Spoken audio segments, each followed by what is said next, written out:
Welcome to simply Shenba. இன்னைக்கு நம்ம பூண்டு ஊறுகாய் எப்படி செய்யலாங்கிறத பார்க்கலாங்க.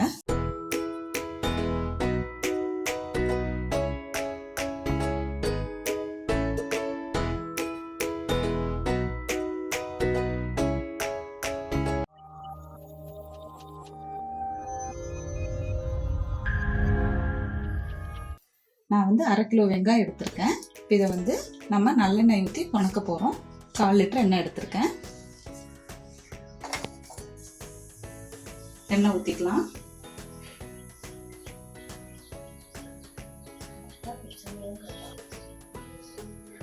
கொஞ்சம் எண்ணெய் சூடாகட்டுங்க. எண்ணெய் சூடானதும் நம்ம பூண்டை போட்டு கொஞ்சம் வதக்கி எடுத்துக்கலாம். எண்ணெய் சூடாயிடுச்சு. இப்போ நம்ம பூண்டை சேர்த்துக்கலாம்.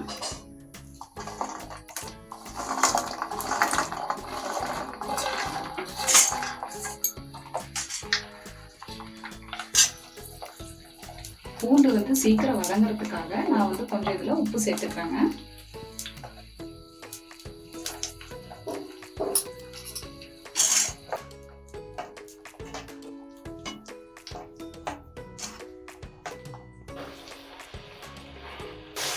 நல்லா வதங்கிட்டு இருக்குங்க. இன்னும் கொஞ்சம் வதங்கட்டும்.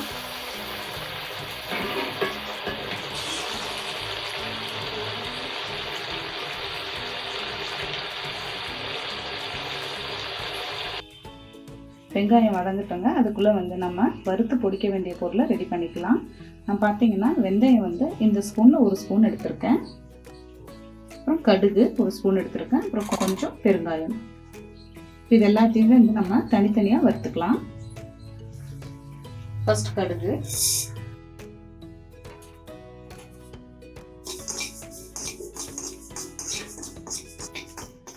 கடுகு வறுத்தாச்சுங்க. அதை வெடிக்கிற மாதிரி ஆகுதுல்ல, அதோடு எடுத்துக்கலாம், இல்லைன்னா கருங்கிடும். வெந்தயம்,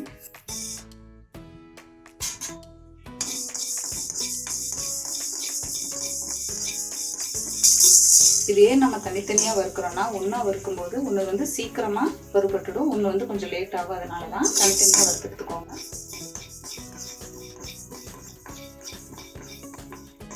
வெந்தயம் பார்த்தீங்கன்னா இந்த மாதிரி லைட் ப்ரௌனாக கலர் சேஞ்ச் ஆகும். அது வரைக்கும் நம்ம வறுத்தா போதும். பெருங்காயம், நான் கட்டி பெருங்காயம் எடுத்திருக்கேன்.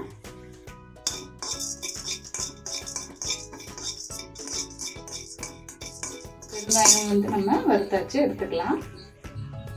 இந்த மூணுமே சூடு ஆறின உடனே நம்ம ஜாரில் போட்டு அரைச்சி எடுத்துக்கலாம். ஜாரில் ஈரப்பதம் இருக்கக்கூடாதுங்க. நல்லா காய வச்சிருங்க. வதக்கியாச்சுங்க. இந்த அளவுக்கு ஆனா போதும். நம்ம இப்போ அடுப்பு ஆஃப் பண்ணிடலாம். ஏன்னா இதுல பாதி எடுத்து நம்ம ஜார்ல போட்டு அரைக்க போறோம். அப்பதான் நமக்கு கொஞ்சம் கிரேவி மாதிரி அந்த மாதிரி கிடைக்கும். இப்போ பார்த்தீங்கன்னா நான் ஆறுறதுக்கு எடுத்து வச்சிருக்கேன். இதுல பெரிய சைஸ் பூண்டெல்லாம் நம்ம ஆற வச்சுக்கலாம். ஏன்னா அதை தான் நம்ம ஜார்ல போட்டு அரைக்க போறோம். சின்ன சின்னதா இருக்கிறதெல்லாம் நம்ம முழுசா போட போறோம். இதை அரைச்சு போடும்போது தான் நமக்கு தொக்கு மாதிரி கிடைக்கும். அதுக்காக தான் இதை ஆற வச்சுக்கலாம். நம்ம ஆற வச்சிருந்தோம் இல்லைங்களா, இதை இப்போ நம்ம அரைச்சு எடுத்துக்கலாம். பாருங்க, நம்ம அரைச்சி எடுத்தாச்சு. நல்லா நைஸாக அரைச்சி எடுத்துக்கோங்க இந்த மாதிரி. இப்போ அடுப்பு ஆன் பண்ணிட்டு அப்படியே வைங்க, கொஞ்சம் சூடாகட்டும். இது சூடு ஆன உடனே நம்ம அரைச்சி வச்சிருக்கிற இந்த பூண்டையும் அது கூட சேர்க்க போறோம்.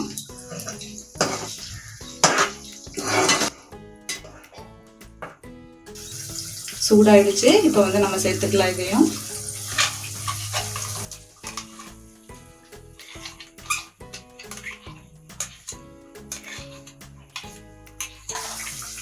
நம்ம இப்படி அரைச்சு போடும்போது தான் நமக்கு தொக்கு மாதிரி கிடைக்கும்.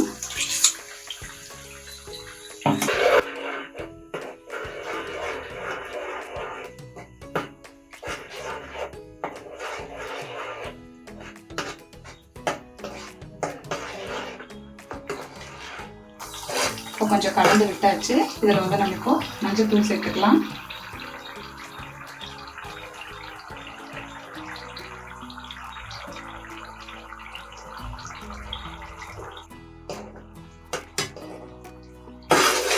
நான் 2 ஸ்பூன் போட்டிருக்கேங்க. ஏன்னா ரொம்ப டார்க்காக இருக்கும், அதுக்காக தான். அடுத்தது பார்த்தீங்கன்னா கடுகு, வெந்தயம், பெருங்காயம் அதை நம்ம வறுத்துட்டு பொடிச்சு வச்சிருந்தோம் இல்லையா, அந்த பொடியை சேர்த்துக்கலாம்.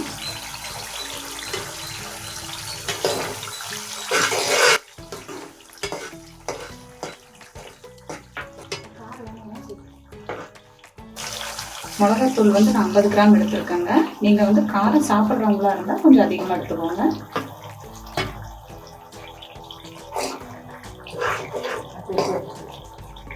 அடுத்தது நம்ம உப்பு சேர்த்துக்கலாம். நம்ம ஆல்ரெடி உப்பு சேர்த்துருக்கோம் இல்லையா, 1 ஸ்பூன்.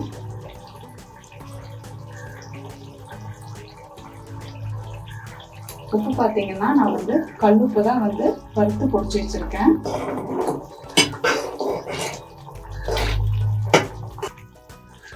அடுப்பு வந்து செய்யும் போது லோ ஃப்ளேம்லேயே வச்சுக்கோங்க, இல்லைன்னா அடி பிடிச்ச மாதிரி ஆயிடும்.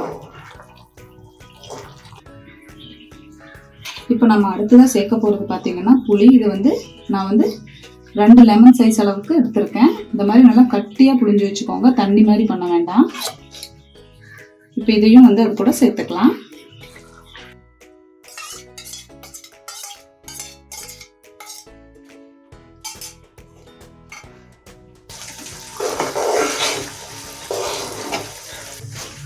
அடுத்தது பார்த்தீங்கன்னா நம்ம வந்து லெமன் ஜூஸ் வந்து ஆட் பண்ண போகிறோம்.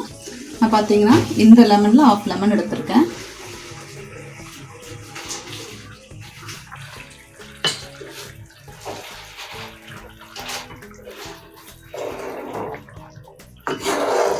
அடிப்பிடிக்காம நல்லா கிளறி விட்டுருங்க.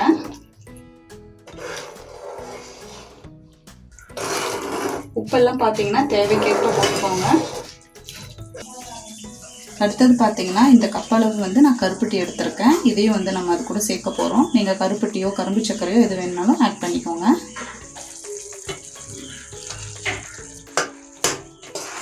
நல்லா மிக்ஸ் பண்ணி விட்டுடுங்க.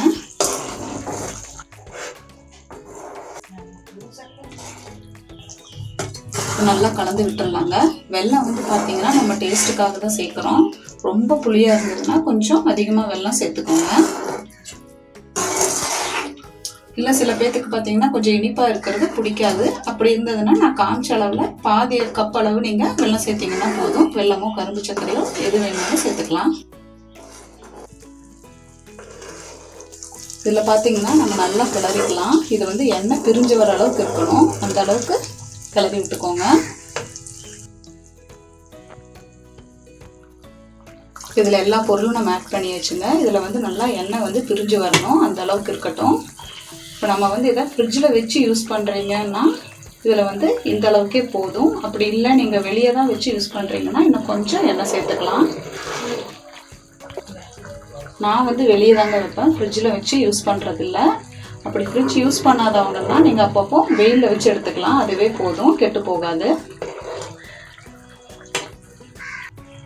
எண்ணெய் நல்லா பிரிஞ்சு வந்துருச்சுங்க. இந்த பதத்தில் இருந்தால் போதும். நம்ம வந்து இனி அடுப்பை ஆஃப் பண்ணிக்கலாம். நான் வினிகரில் எதுவுமே சேர்க்கலை. பூண்டு ஊறுகாய் பார்த்தீங்கன்னா எதிர்ப்பு சக்தி வந்து அதிகமாக கொடுக்கும். இது வந்து தயிர் சாதத்துக்கு, லெமன் சாதத்துக்கு எல்லாத்துக்குமே ரொம்ப நல்லாயிருக்கும், நல்ல டேஸ்ட்டாக இருக்குங்க.